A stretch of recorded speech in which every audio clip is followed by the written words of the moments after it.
황금재능 이강인이 10일 향한 잉글랜드 프리미어리그 EPL 러브콜은 여전해 보입니다. 프랑스 파리 생제르맹 PSG에서 활약 중인 이강인의 EPL 이적설이 또 나왔습니다. 이적시장 전문가 에크렘 코누르는 12일 한국 시간 자신의 SNS를 통해 PSG의 한국 선수 이강인이 EPL 구단들의 관심을 받고 있다고 전했습니다. 코누르는 구체적으로 어떤 구단이 이강인을 원하는지 밝히지 않았습니다. 다만 이강인이 오랫동안 EPL 구단들의 관심을 받았던 만큼 마냥 흘려넘길 소스는 아니기는 합니다. 프랑스 축구 전문 매체 스포르트 FR도 이날 코누르 소식을 인용해 PSG 새로운 스타인 한국 선수 이강인이 여러 EPL 영입 담당자들의 관심을 끌고 있다고 주목했고, 이 매체는 이강인에 대해 스페인 프리메라리가 최고의 드리블러 중 한 명으로 평가받았으나 PSG 이적 후 아쉬운 모습을 보였다. 아직 적응하는 단계에 있다면서도 이강인은 금메달을 수확한 2022 항저우 아시안게임 참가로 인해 한동안 PSG 경기에 뛰지 못했다. 마요르카에서 발휘한 레벨은 보여주지 못했지만 손흥민 토트넘과 같은 수준의 인기로 인해 PSG 클럽의 중요한 자산으로 남아있다고 설명했습니다. 또 매체는 PSG 팬들은 여전히 이강인이 PSG에서 활약하는 모습을 기다리고 있다고 전했는데요. 실제로 몇몇 PSG 팬들은 이강인의 EPL 이적설을 전한 코누르 게시물에 이강인은 떠나지 않는다, 이강인은 파리를 사랑하고 파리도 이강인을 사랑한다 등의 댓글을 남겼습니다.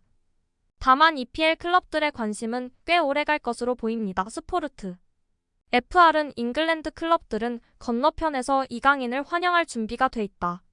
이는 아시아에서의 입지를 크게 확대하는 영입이기도 하다. 하지만 PSG는 이강인을 영입하는데 2,200만 유로 약 315억 원을 투자했기 때문에 이적 가능성은 낮아 보인다. 이강인은 공격형 미드필더나 윙어로 활약할 수 있는 다재다능한 선수다. 적어도 현재로서는 루이스 엔리케 PSG 감독의 신뢰를 받고 있다고 덧붙였습니다. 이강인은 지난 겨울 이적 시장부터 EPL 구단들과 강하게 연결됐었는데요. 이강인은 이전 소속팀 마요르카 스페인에서 폭풍 활약을 펼치며 팀 에이스 역할을 맡았고, 이를 뛰어넘어 리그 정상급 선수로도 올라섰습니다.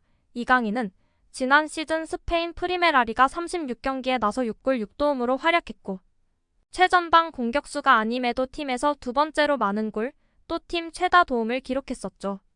이강인의 활약이 좋을수록 그를 원하는 팀은 많아졌고, 특히 프리미어리그 뉴캐슬과 아스톤 빌라 등이 이강인을 원했던 것으로 알려졌었는데요.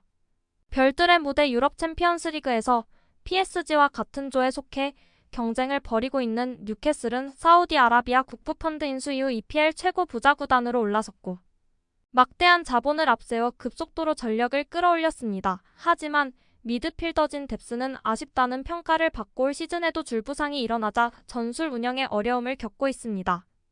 아스톤 빌라는 명장 우나이 에메리 감독이 지휘봉을 잡은 이후 깜짝 우승 후보로 올라섰습니다. 올 시즌 11승 2무 3패 승점 35를 기록하고 리그 3위에 올랐는데요. 이강인이 주로 스페인 무대에서 활약했고, 에메리 감독도 스페인 국적의 사령탑이라는 점에서 유리한 부분이 있었습니다. 이 때문에 아스톤 빌라 이적설도 더욱 불타올랐습니다. 하지만 지난 여름 이적시장 최종 승자는 PSG였죠. PSG는 이적료 2,200만 유로를 주고 이강인 영입을 이뤄냈고, 이는 아시아 선수 역대 이적료 5위에 해당하는 거액입니다. 또 PSG는 이강인과 5년 계약을 맺으며 큰 신뢰를 보냈습니다. 앞서 루이스 캄포스 PSG 단장은 이강인 영입 비하인드 스토리를 공개하기도 했었는데요. 스포츠 전문 야드 베이커에 따르면 캄포스 단장은 프랑스르 파리지앵과 인터뷰를 통해 이강인을 PSG에 데려오기 위해 많은 노력을 했다. 재정적인 측면에서 이적료를 초과할 수는 없었다고 설명했습니다. 이것은 영입전이 치열했음을 의미하는데, 또 캄포스 단장은 스포츠 관점에서 이강인을 많이 좋아했다. 엔리케 감독이 원하는 부분과도 잘 맞았다. 이강인이 아시아 마케팅에도 이렇게 영향을 미칠 것이라고 생각하지 못했다고 만족했습니다. 엔리케 감독도 나는 이강인이 스페인에 있을 때부터 그를 알고 있었다. 이강인이 발렌시아 스페인, 마요르카에서 뛰었을 때도 알았다면서도 이강인을 PSG로 데려온 사람은 캄포스 단장이다. 이강인은 훌륭한 영입이고 캄포스 단장에게도 축하를 보내고 싶다고 높게 평가한 바 있었습니다. PSG는 오는 14일 유럽 챔피언스리그 조별리그 최종 6차전 도르트문트 독일과 맞붙는다. 16강 진출을 위해 반드시 승리해야 하는 경기입니다. PSG는 도르트문트, 뉴캐슬, 밀란과 경쟁하는 죽음의 조 F조에 속했는데 2승 1무 2패승점 7로 리그 2위에 랭크됐고 도르트문트가 3승 1무 1패승점 10로 조 선두입니다. 이 두 팀의 뒤를 이어 3위 뉴캐슬 1승 2무 2패승점 5, 4위 밀란 1승 2무 2패승점 5로 추격하고 있는데요. 현지 매체들은 이강인이 도르트문트전에서 선발 출전할 것으로 전망했습니다. PSG 측면 공격수 우스망 덴벨레가 출장 정지 징계로 도르트문트전에 뛰지 못한다. 대신 이강인이 오른쪽 윙어 역할을 맡을 것으로 보인다. 올 시즌 이강인은 주로 왼쪽 미드필더로 뛰었다. 하지만 지난 10일 낭트전에서는 오른쪽 윙어로 나섰다. 엘리케 감독이 도르트문트전을 대비해 이강인의 포지션을 옮겼다는 분석이 쏟아졌습니다. 후스코어드닷컴도 이강인이 도르트문트전에서 오른쪽 측면 공격수로 출전해 랑딸 콜로 무아니, 킬리안 은바페와 쓰리톱을 이룰 것으로 예상했습니다. RMC 스포르트는 브래들리 바르콜라 킬리안 은바페 랑딸 콜로 무아니 혹은 이강인과 전방을 맡을 것이라 내다봤습니다. 이어 부상에서 돌아온 워렌 자이르 에머리 마누엘 우가르테 비티냐가 중원을, 백사는 리카 에르난데스 밀란 슈크리니 아르마르키뇨스 아치라프 하키미로 나설 것이라 전망했고 골문은 잘루이지 돈나룸마의 출전이 유력합니다. 대체 자원으로는 마르코 아센시오도 있지만 그는 부상 복귀 후 여전히 제 컨디션이 아닙니다.